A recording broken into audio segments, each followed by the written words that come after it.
In our hyper-connected world, it's easy to feel tethered to our devices, constantly bombarded with notifications and updates.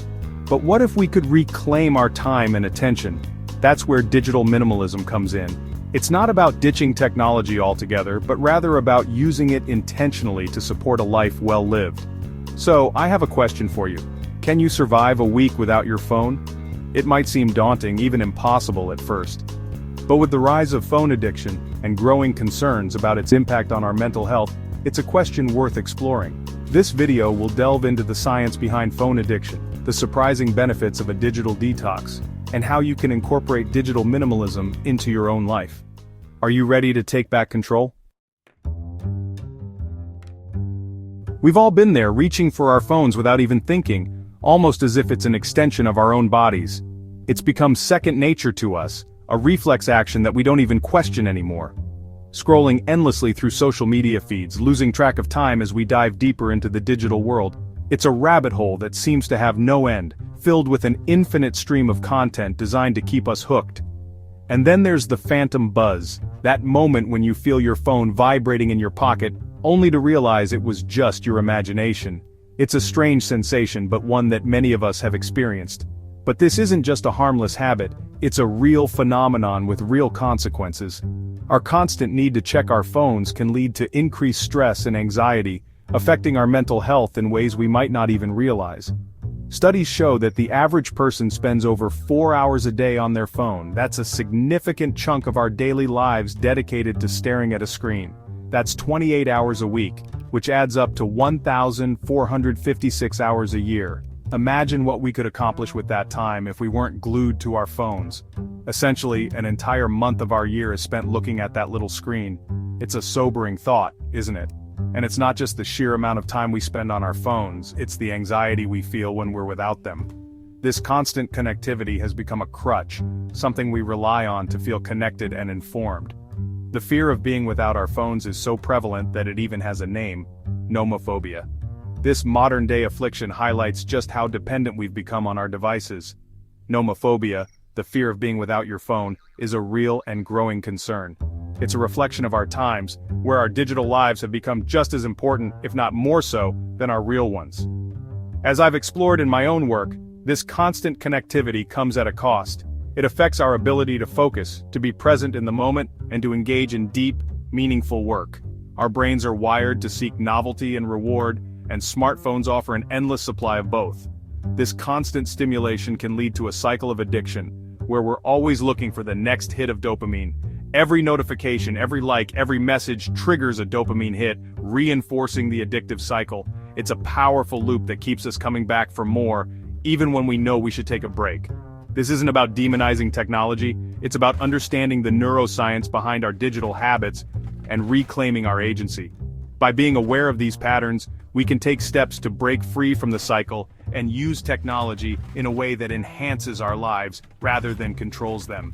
It's about finding a balance, where we can enjoy the benefits of technology without becoming slaves to it.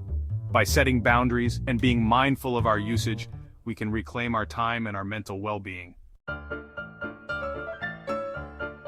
The constant barrage of information, the pressure to portray a perfect online persona, the fear of missing out, it's no wonder excessive phone use is taking a toll on our mental well-being. Every day, we are bombarded with notifications, messages, and updates that demand our immediate attention.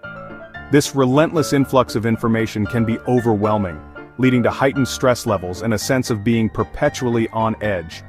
The need to maintain an idealized version of ourselves online adds another layer of pressure, as we constantly compare our lives to the curated highlights of others.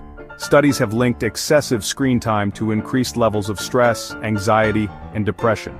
The more time we spend glued to our screens, the more we disconnect from the real world, leading to a decline in our overall mental health. This digital immersion can create a sense of isolation as we replace face-to-face interactions with virtual ones. The lack of genuine human connection can exacerbate feelings of loneliness and contribute to a downward spiral of mental health issues. Dr. Twenge, a leading researcher on the impact of smartphones on Gen Z, has found a strong correlation between screen time and unhappiness among young people. Her research indicates that those who spend more time on their devices are more likely to experience negative emotions and mental health challenges. This is particularly concerning for younger generations who are growing up in a world where digital interaction often takes precedence over real-world experiences. Those who spend more time on social media and less time engaging in real-world interactions are more likely to report feelings of loneliness, isolation, and dissatisfaction with their lives. The curated nature of social media can create unrealistic expectations and foster a sense of inadequacy. When we see others seemingly living perfect lives, it can make us feel like we are falling short, leading to a decrease in self-esteem and overall happiness. It's not just our minds that suffer, our sleep is also disrupted. The blue light emitted from our devices interferes with melatonin production, making it harder to fall asleep and stay asleep. This disruption in our sleep patterns can have far-reaching effects on our mental and physical health. Poor sleep quality can lead to increased irritability, difficulty concentrating, and a weakened immune system. The blue light emitted from our devices interferes with melatonin production, making it harder to fall asleep and stay asleep. This lack of quality sleep further exacerbates mental health issues, creating a vicious cycle of exhaustion, anxiety, and digital dependence. When we don't get enough rest, our ability to cope with stress diminishes, making us more susceptible to anxiety and depression. This lack of quality sleep further exacerbates mental health issues, creating a vicious cycle of exhaustion, anxiety, and digital dependence.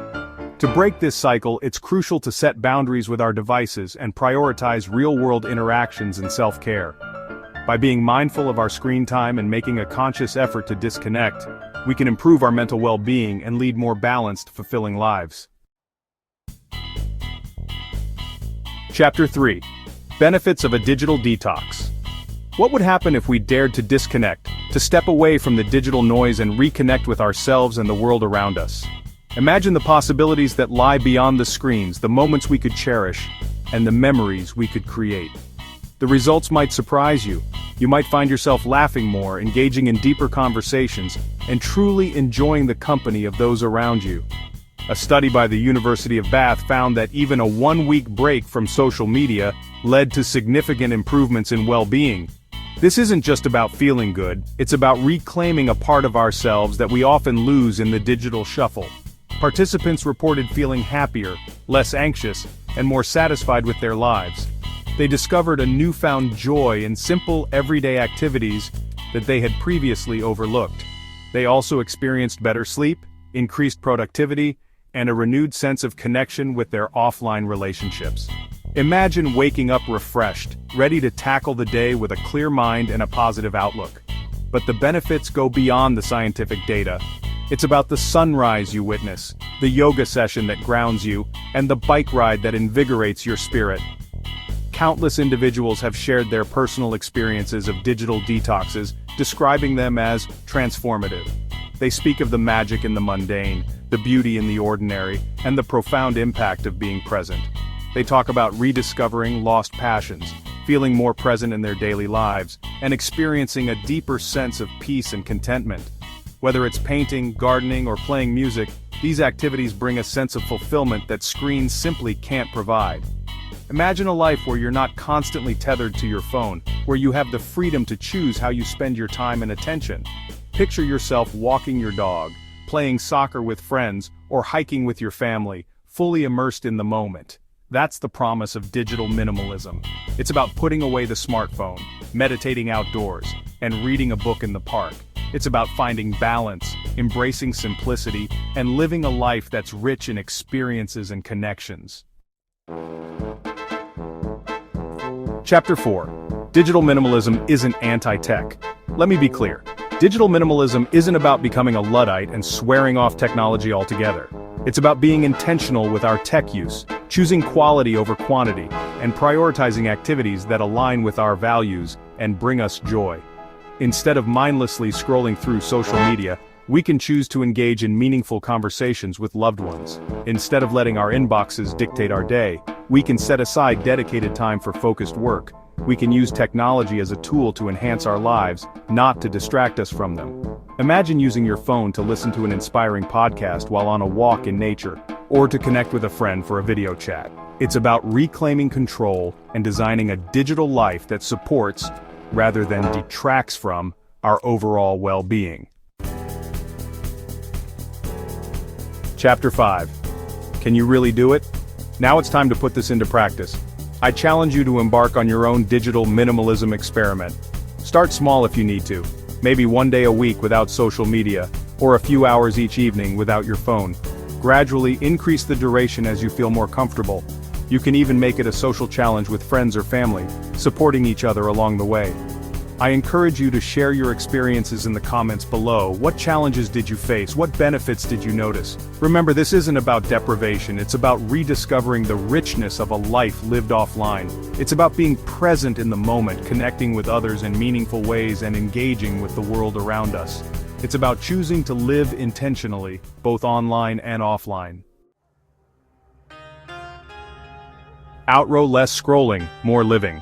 As we've explored, our phones aren't inherently bad, but our addiction to them can have detrimental effects on our mental health, relationships, and overall well-being. Digital minimalism offers a path forward, a way to reclaim our time and attention and live more intentionally. It's not about deprivation, it's about making conscious choices about how we use technology and prioritizing activities that truly matter to us. I encourage you to take the Digital Minimalism Challenge and experience the transformative power of disconnecting to reconnect. Share your journey in the comments below. Let's inspire each other to live more fulfilling lives, both online and off. Remember, less scrolling, more living. If this made you think, or cringe a little, hit that like button. Subscribe for more curious takes on modern life, and hey, drop a comment if you dare to take the challenge. Catch you next time, unless you've already unplugged. This is Curious Click, signing off.